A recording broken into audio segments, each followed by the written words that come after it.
All right. Let Jerry in here.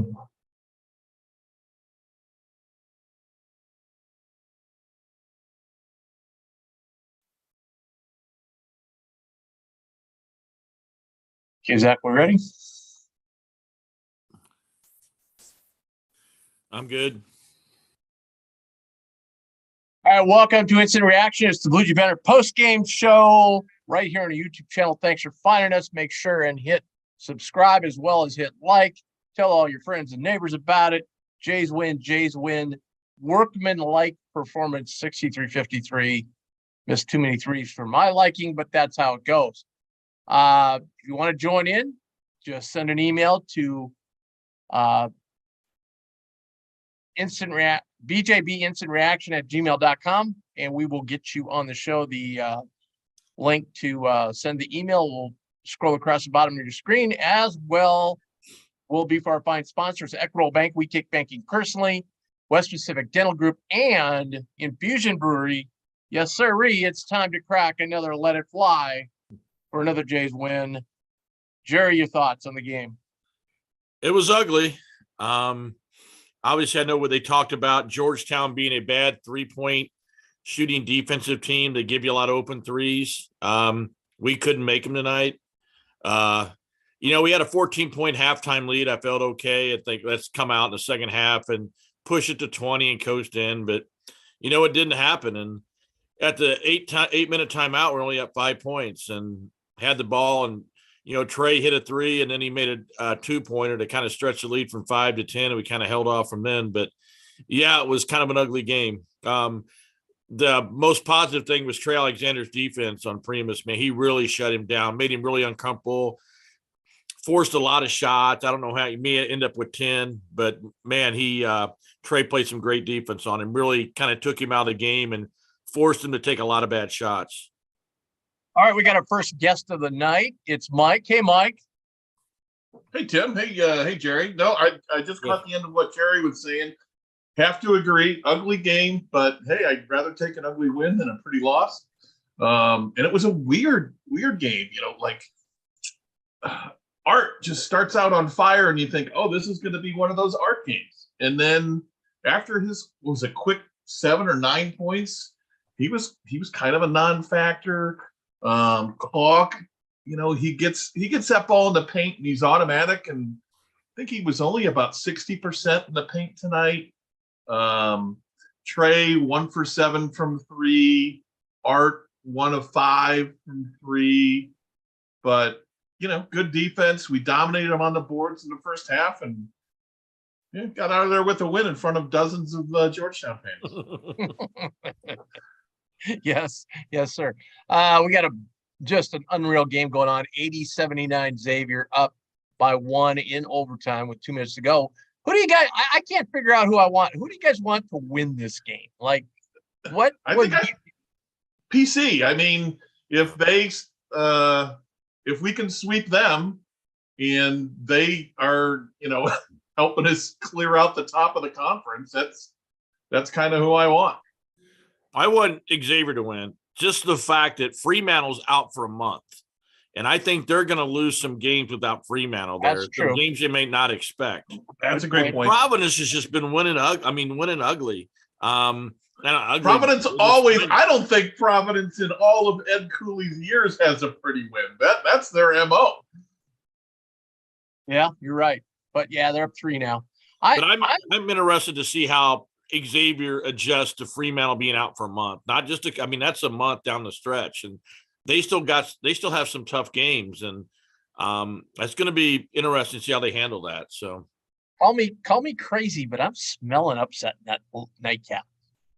I'm smelling upset by Villanova. Yeah, it's going to be interesting to see. The more they get Justin more integrated and comfortable, and a little chemistry with those other guys. He's a good player, man. And yeah, I don't know. I just keep thinking at some point Marquette's going to throw up a clunker. I mean, they really have not had that game where they've just, haven't been able to throw it in the ocean. No, they're due, and hopefully one comes at CHI in about 2 weeks here. Well, yeah, and plus I'd like to see them lose at home because that's a big deal. These top teams have pretty much held serve at home, so that's the other thing that's haven't lost to the bottom feeders. Providence, Marquette, Creighton haven't lost to the bottom feeders, and everybody else is pretty much held serve at home. So Villanova goes on the road and wins. I kind of agree with Jerry. I think Xavier's going to struggle without Fremantle. I mean, Wally Zerbiak said at halftime, he goes, I don't think they're going to win the Big East now, so see what happens. It's tall ask. He's been their best player this year, and I don't know, he's sitting on the bench. So yeah, I mean, it was just, I guess you could say at different parts of the game tonight, the 5 starters, somebody did something right, good, and then you could also pick apart little things here and there where they didn't play as well. My goodness, Trey and Art were 2 of 12 from 3. Yeah. They make 2 of those, and that's a 16-point win. Yeah, and Baylor kind of disappeared its first stretches tonight too, where this was a game kind of ripe for him to take over. But yeah, and it's such a shame. Like, this was one where I was kind of hoping, based on our momentum, that the starters would just take it to them and give the bench good minutes. And then here we are again, the bench just a total zero non-factor. Farabelle gave some nice minutes on defense. But other than that, just not a whole lot of production there. Well, the breather game, Mike, was last Saturday. That was our breather game. Yeah, I guess we already had it, right? Yeah. All right. Anything else, Mike? No. Other than that, really looking forward to Saturday. I think that's going to be just, man. I mean, Pink Out's always great, and what a great crowd and experience that was. But you give Omaha a couple extra hours to tailgate and pregame and get used to that crowd is going to be nuts on Saturday. I hate to be snarky, but me, I am. Let's worry more about getting the crowd pumped up at tip-off than worrying about what color shirt we wear, okay? Oh, yeah. I mean, this thing's going to be a disaster. Like, here's the deal, though. Here's the deal. Like, Iowa does this in football once a year, right? But if you go to an Iowa game, all right, half the people are going to wear gold, half are going to wear black. So, they have both, right? Hardly anybody has any kind of winter white gear to wear. No, like nobody wears white T-shirts anymore. That's kind of died in the 90s. You'd have to wear a T-shirt, but most people wear some sort of fleece or longs. You know what I'm saying, in the winter. Yeah. So everybody's got blue stuff. Like, nobody's got white stuff like that. So, unless you give away T-shirts, this thing's not going to work. And it's, do we have to whatever. I mean, honestly, if I hadn't seen a tweet about it today or yesterday, I wouldn't even know it was happening. So, right. I mean, typical... you just had the Pink Out. We don't have to go back to back. I know it's a Saturday night, big box game, a lot of eyes on the arena. I get that. But how about just having all the eyes on the arena, the place packed, and the crowd going nuts at tip-off? Because, we don't have any kind of pump-up song during the warm-ups, 100%. It's just, it's silly. All right, Mike. We'll see you Saturday. All right. Thanks, guys. It's a good buddy, Mike, calling in. What do you feel about the stripe out, Jerry? I think it's going to be very confusing. Like you said, you go out to eat. People are going to go out to eat before the game. You don't want to spill something on your white coat. Shirt or. Yeah. Then you look like an idiot, a slob. And yeah, I'm scared to wear white. If I go to spaghetti or wings, you're going to drip something on and everybody looks at you like, oh God, that guy has, no etiquette. He's freaking got stuff dripping down his shirt. So yeah, I agree. White is not a good color to wear in the wintertime. I used to have a white sweatshirt that had Creighton Blue Jays with the old logo on the front. I don't know where it is. I wore it like once a year during the whiteout. The only time I ever wore it. But also, like, I'm a superstitious SOB. I got certain stuff I like to wear during big games, and it's all blue. Mm-hmm. And, in fact, I'm probably going to wash this and wear this nice looking Creighton sweatshirt, which is a gray, dark gray with the logo. I'm probably going to wear that on Saturday because it's going to be a nice day and I don't need to wear a heavy coat. Right. And, it's probably what I'm going to wear. It And is I'm going to be not- nice weather. Yeah, I did see that mid-40s. So man, I know I worry too much about crap like that. But anyway, let's look a little bit at the.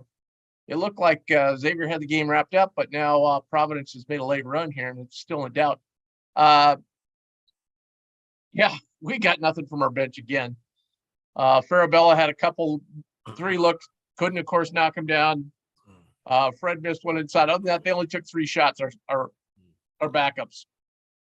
And at one point in the first half, when we did have, I think, Mason in there and Farabella and King, I mean, I think Georgetown went on a 9-0 run and took it from like a 13-point lead down, or maybe a 12-point lead down to 2. We just didn't look good on offense, no flow. We didn't look good on defense. And it's like, oh gosh, this lineup's terrible out here. And, right. Then he put the starters back in and we pushed it back to 14 before halftime. But yeah, not much from the bench. I can't say anybody played bad, but it's just, didn't turn the ball. It just didn't look smooth on offense. The other thing was in the second half, we kind of started stretching it out again, and then we took Shireman and I think Kalk out of the game, and Kaluma. Kaluma was out of the game too. Mm-hmm. And I thought Baylor sat on the bench for quite a while. And then we kind of allowed Georgetown to get back in the game. Now he had 3 fouls, so that was part of it. I get that. But I thought the comment tonight was great. He goes, one team's passing the ball, the other team's not. And that's basically what it was. Mm-hmm. Basically what it was. I like that guy. He does about 1 Creighton game a year, and I really like him as a color commentator. Once in a while, he's in the studio too with Gary Parrish and those guys. He does a good job. I like him. But anyway, tonight, Kalkbrenner had 16 points, 8 rebounds, 7-11. Nemhart had 14. I thought he played a really good game. Really good floor general game. 5 rebounds, 2 assists. Kalk had 3 assists tonight, but he also had 5 of the 10 turnovers. Woo! Art Kaluma, 4-12 from the field, 1 of 5 from 3. Art's been making free throws lately, though, which is good. Had 8 rebounds and 12 points. Trey Alexander just couldn't throw it in the ocean from 3-point land, but all the other shots were good. Mm-hmm. Trey had 11 points, 5 rebounds, 5 assists for Trey. So a nice game there. And then Baylor had Providence. He missed it. He missed it. Missed at the buzzer. I'm a little bit ahead. Good look. Yeah. Good look. I thought it was going to drop. So Xavier does win that game. So we now move into a tie with Providence, at least in the loss column. I don't know about overall. Let me look at that for a second. 9-3. Great. Now, yeah, we're half game. They've got a game in hand. So, but Baylor threw up his normal double-double, 10 points, 11 rebounds.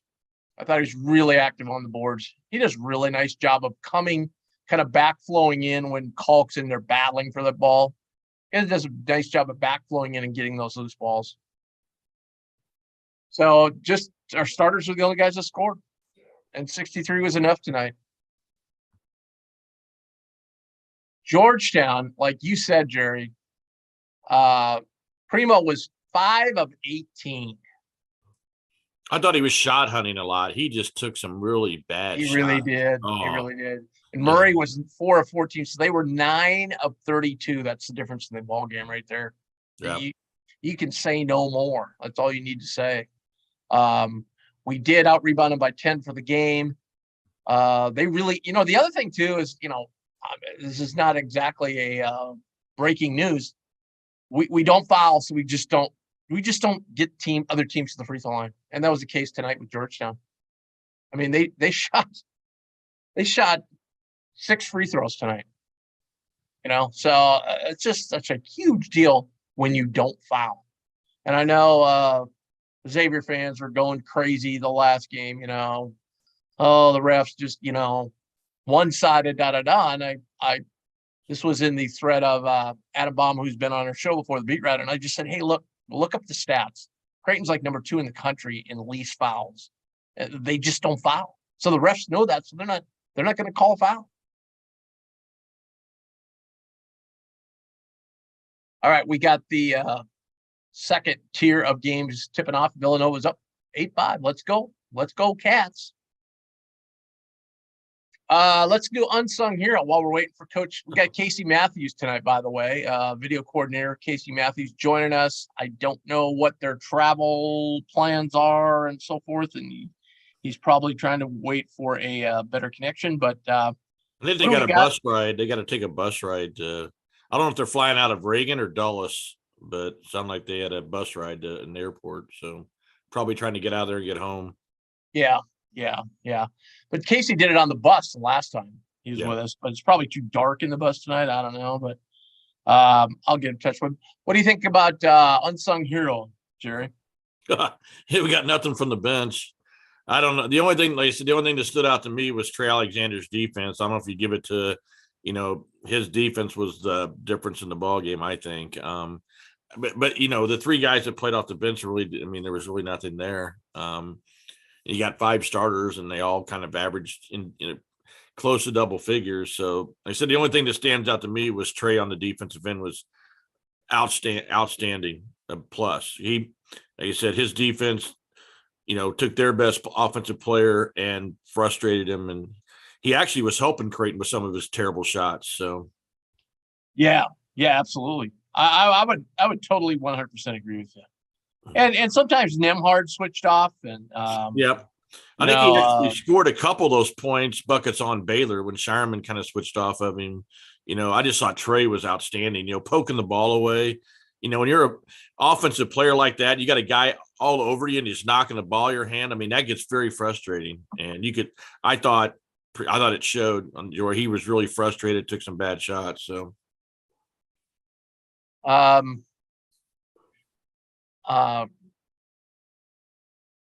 what's the name of that one ref tonight? I was thinking about worst call. But let me get his name here. I think they've got the names on the box score. Well, they don't have them on this box score. It was Clockery. Clockery was I don't know if you saw this on social media. He was doing the Duke Wake Forest game last night. So he's just down the road, right, in Durham. And he's doing the Duke Wake Forest game last night. And there was a play where 2 guys going for the ball, bang, bang, and he said Duke ball, right? And Schreier comes over on the sideline and yells out to the Duke guy, and somebody's filming this on their phone, right? Yells out to the Duke guy, hey, did you touch that ball? And the Wake Forest guy's laughing and goes, yeah, I hit it out. So Schreier goes over to the ref and goes, hey, look at him. He's laughing because you messed that call up. It went off of him. What are you doing? He just goes, I don't know. Maybe I missed that one. Probably not a comforting thing to say to a coach who's upset about the call. All right.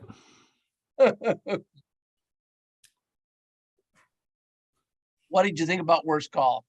Man, I got nothing. Nothing stands out. There was nothing stands out. I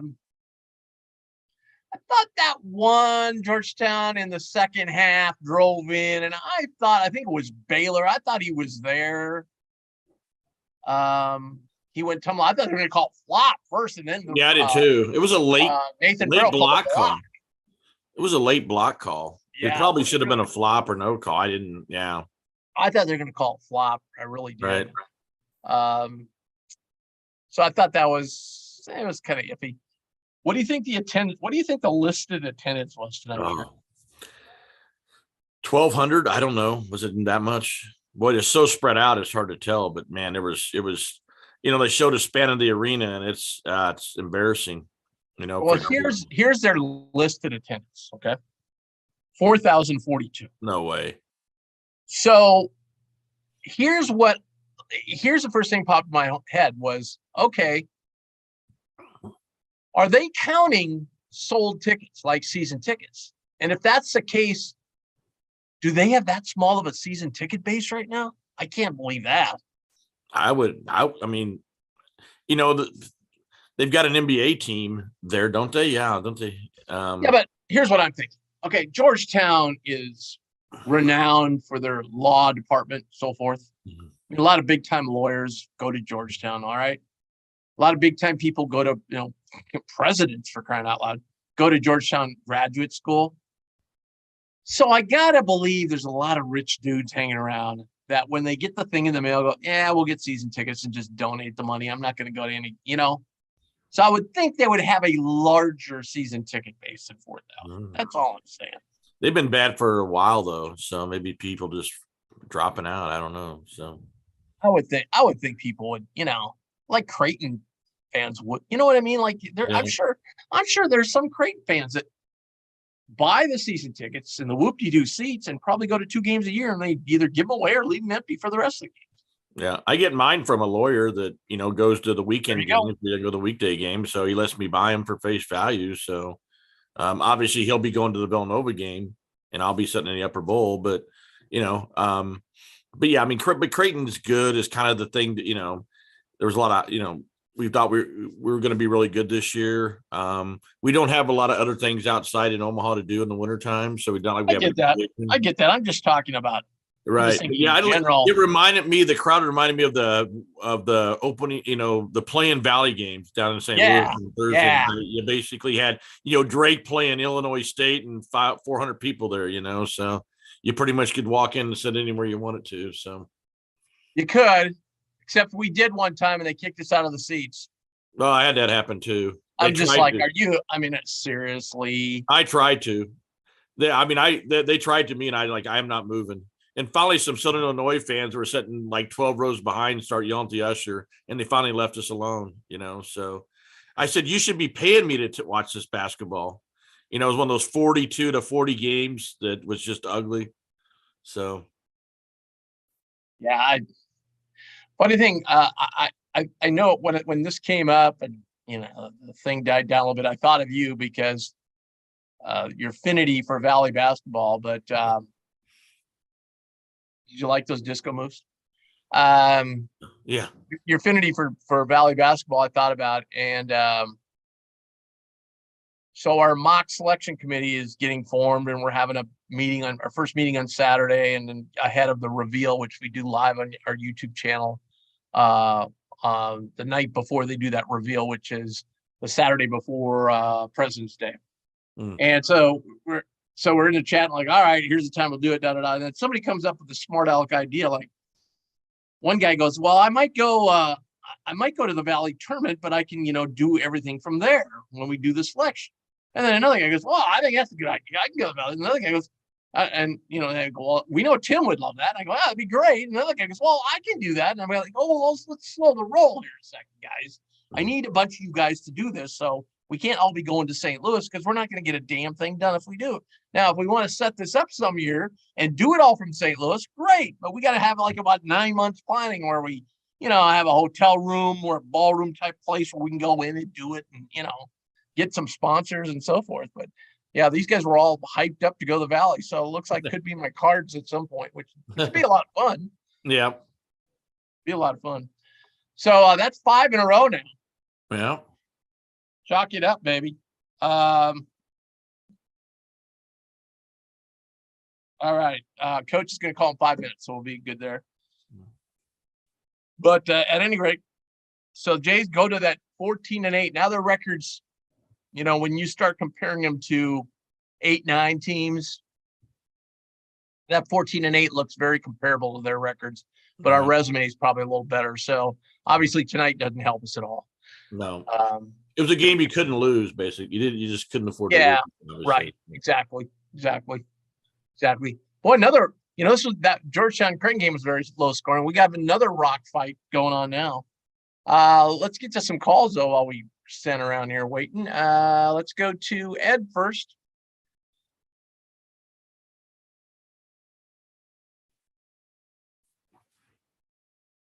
Ed is joining here. Thought? No. There he is. Hey, Ed, how you doing? Hello, Ed. What's going on? Hey, how's it going, guys? Ed, we can't see you. I am not sure what's going on here with this video, but I do not want this video on. So There you go. What's going on? What do you got for us?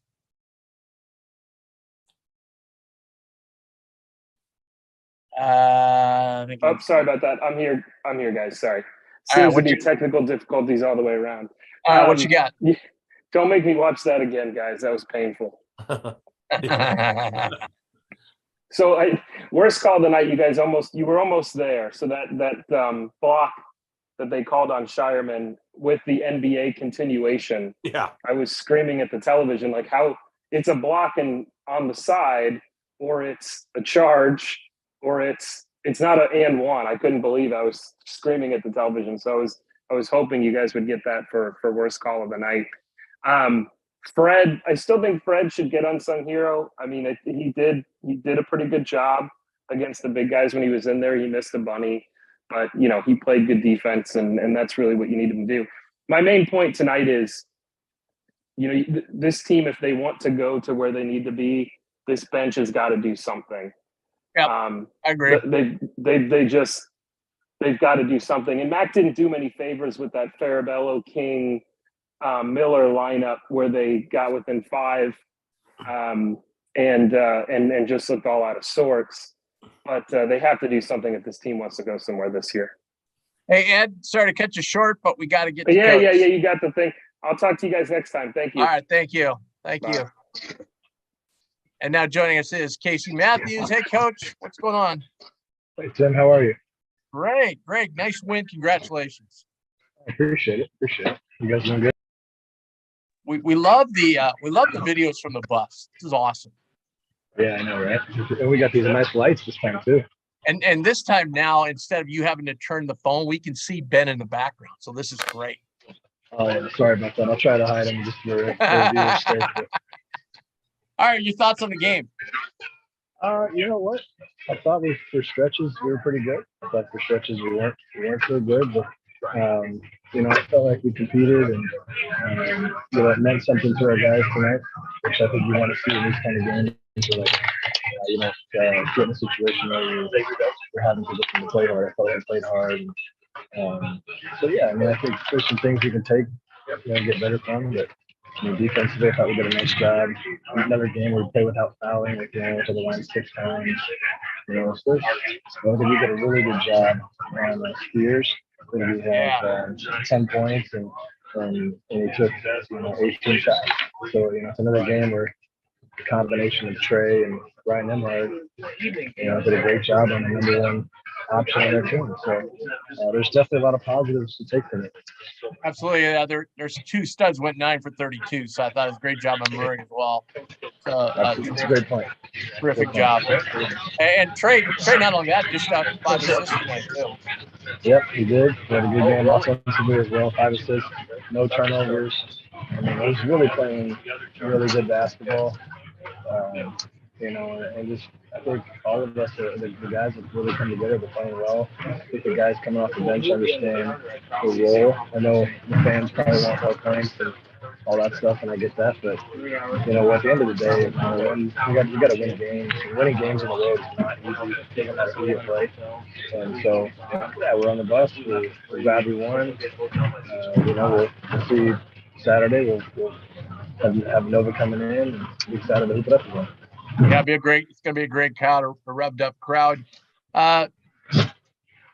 It really makes you guys look good when CBS goes in the huddle, you drop a play, you come out of the timeout, boom, get a layup. Yeah. The announcers always rave about that. Wow, that's great coaching. Yeah, it is. It's great coaching. I mean, we both know Coach Mack has 1,000 plays, and there's a lot of coaches that have a lot of plays, but the great coaches, they know when to call those plays. And at the end of the day, a play is just you telling the players where to go and when. but it's the why that really matters, and I think that's why Coach Mack is special, because he knows why we're calling the play, and Yeah. I can tell you he saw that layup before we even shot the layup. He knew it was going to be there. Yeah. I don't know if you've had a chance. Did you see Villanova last week with more?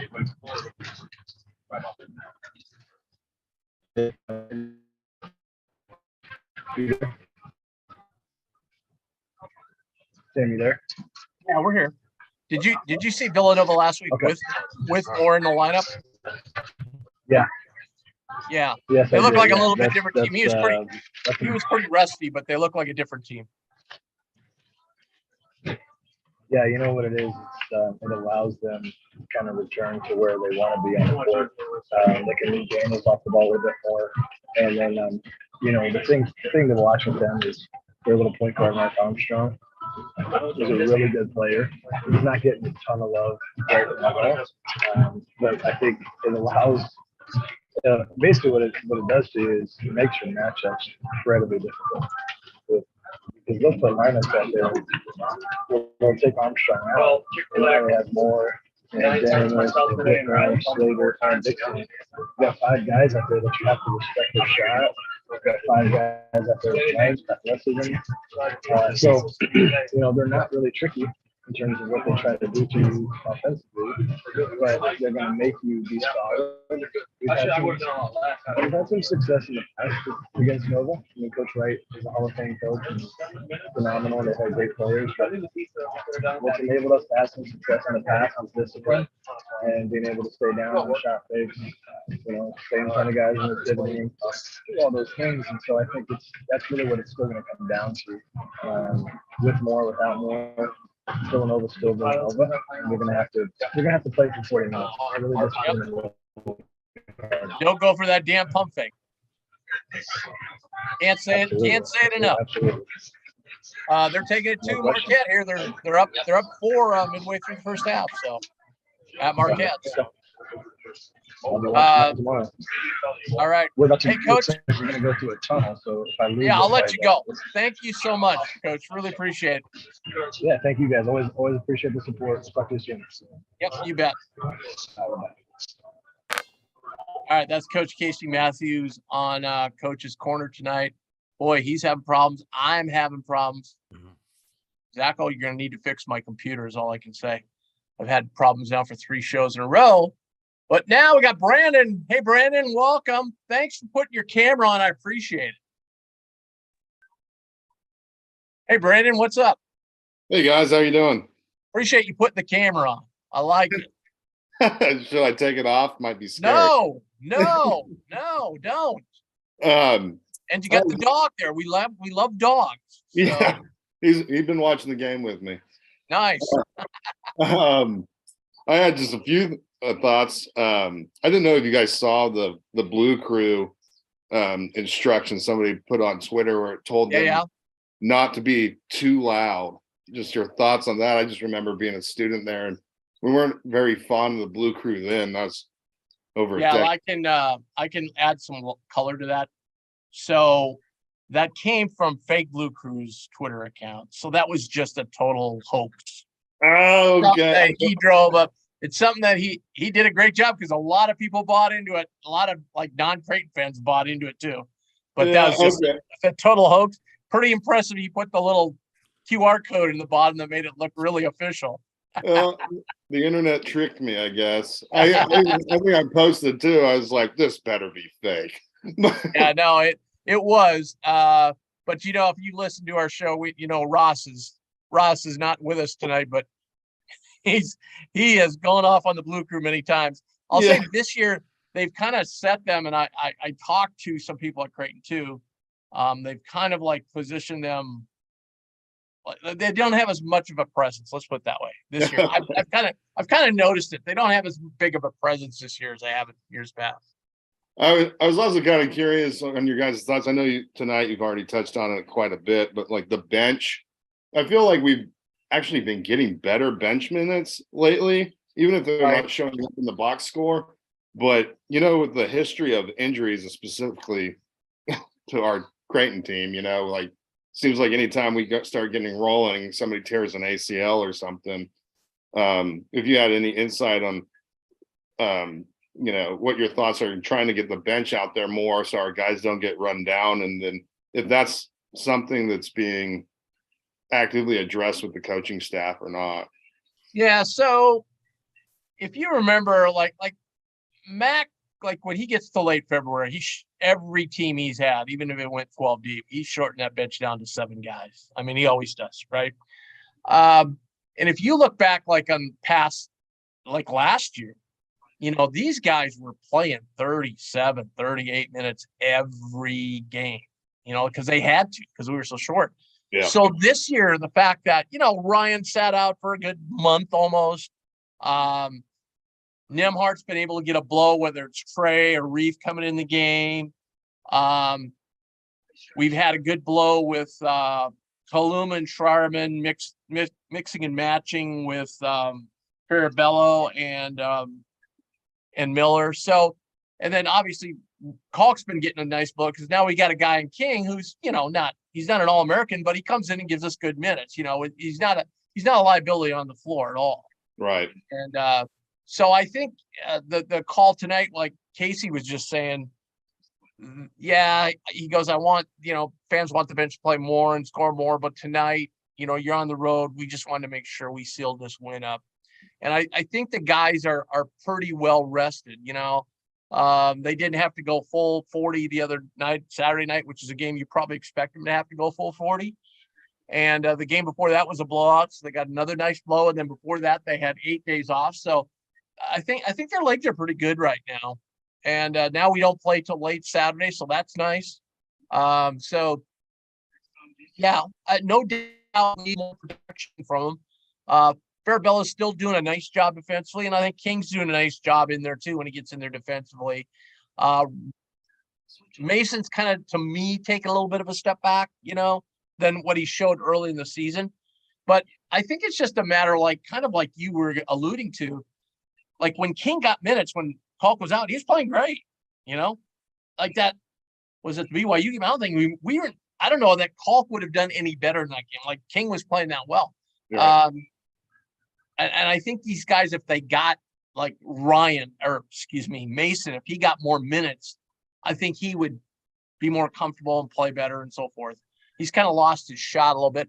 The other thing you got to now, Mason was a redshirt, so watch that. You always watch those freshmen, those hit that wall about 18, 20 games in because that's when their high school season ends. So, but we haven't seen much from Ben, and when we have had him in there, he hasn't looked very good the last few games. And again, that's probably just from not, like you were kind of saying, not being able to get minutes. But let's see what happens here. We get Georgetown at home. I'm sure he'll be pretty liberal with the bench, but that game's not till the end of the year. So awesome. Well, that's all I got. I'll hang up and listen to you guys. Thanks, Brandon. Really appreciate it. Yep. See you. Call again. There we go, Jerry. That's a good call right there. It is. Did you get Brandon, a first-time caller. Yep. Not a first-time listener. We really appreciate him. And he learned something. You told him it was all just a fake. Yeah. Well, I posted on Twitter. I go, hey, or no, I guess that was on our message board of Blue Jay Banner. Some guys were saying, oh, why? And I'm like, guys, this is coming from fake Blue Crew. You got to expect it to be fake. You right? can't believe everything you see on social media, especially on Twitter. Whoa. What? You can't believe everything you see. So, oh, that's news. I know it's shocking, right? Yeah. So looking forward to the Villanova game. How do you think they'll play us? I'm interested to see if they take Dixon, their 5 guy, and put him on the 3-point line and try to bring Kalkbrenner away from the bucket. No doubt they'll do that. No doubt. Do you think Matt goes and guards him, or you think you kind of make him? He's an okay 3-point shooter, not the best. It'd be interesting to see if Kalk goes out there and really challenges him, or they make him hit a few. I think Mac will make him make a couple, because this year he's not shooting it very well out there. Mm-mm. He's really dropped off. But again, like I was telling somebody else, you remember that year after Doug, we said, well, we'll be okay. We got Artino and Avery Dingman, a guy, Chapman's back, guys that have played, soon found out that sometimes role players don't convert to starters easily, Right. And I think that's kind of Villanova's deal for most part, especially without Moore. They didn't have a star. Mhm. So besides their couple of freshmen that Casey talked about that are really good, their other guys have all been role players every year, Dixon had no pressure on those threes other years because they had tons of other guys that could make shots. Right. So when those guys aren't making shots, all of a sudden that Yeah. that basket looks a little smaller. So I Right. think that's probably part of it. Let's just see, I'm really curious to watch the rest of this game tonight to see how they perform against a high level team in Marquette. Right Yeah. now, they still got the lead with 6:45 to go in the first half. Let's see how they do here with Moore. Moore looked terrible, really, the first game. Yeah. He was really rusty, Yeah. but you could tell he helped the rest of the team. Yeah.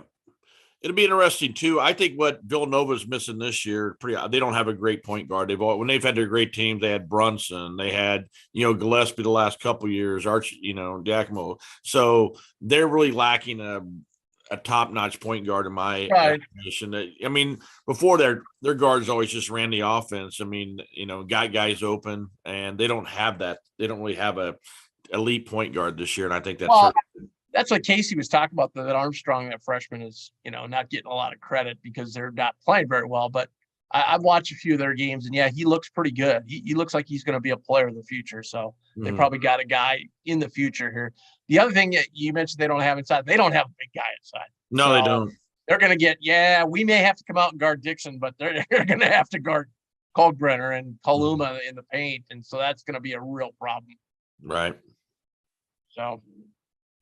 All right, so 6:30 tip on Big Fox Saturday night. Look on the chart if you want to wear your particular color. We will be on about an hour after the game, right back here on Instant Reaction. Thanks for all the participation tonight. That was great. We had tons of participation. If we can get my camera working, we're going to be swell. So